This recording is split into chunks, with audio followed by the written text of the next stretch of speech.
I think that collectivism could be quite damaging because it's the phenomenon where people feel that in order to express their kind of collective agency, they can click on something, forward it, and feel as if they've done something that has achieved social good. Raising awareness of forwarding a YouTube video and so on and so forth. I think that frees us of our kind of collective responsibility. I think social media activism can be something far more powerful that can be used to actually mobilize people, bring together people on the ground to then take meaningful action. But I think the two are very different. And one thing that I would also counsel is that a lot of these polls, a lot of these kind of almost clickbait political social media kind of collectivism style polls and so forth can be used for gaining micro-targeted political data that can then be used for very more nefarious means of gaining social media data that can then be used to manipulate the political content that you see from then on. Yeah, I would add that, yeah, I agree that definitely social media can be powerful depending on how it's used, right?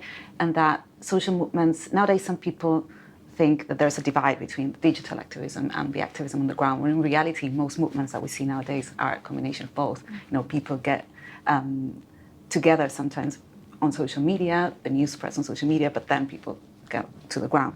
But then the other thing to consider, I think, is that petitions, for instance, that people tend to fill in online, this existed way before the internet. People were still doing them. And there's nothing wrong with signing a petition per se. It's just that it has to be one thing that we do within a wider ecology of tactics and things.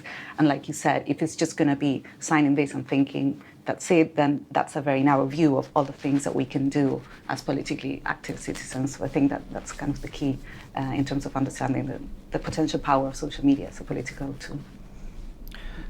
Yeah, I think I'd just like to add to that by saying I think one of the interesting things is politicians seek to exploit so-called network effects and seek to grasp the potential of Moore's law, where network nodes add up exponentially in value.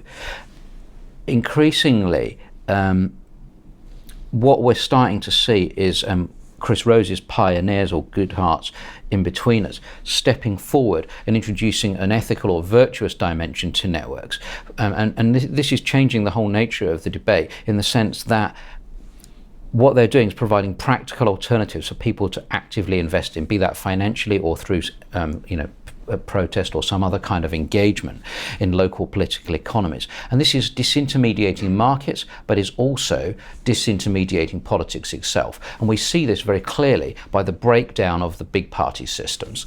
So instead of voting directly green, we might see people engaging in community investment and renewables energy systems, or taking over a community shop or pub or something of this nature. And through those networks are engaging in quite a different way. So the boundary between politics and economics starts to blur within the digital space, and the boundary between the digital and the real starts to blur too. And this is something that organizations like the Phone Co-op are actively kind of trying to drive.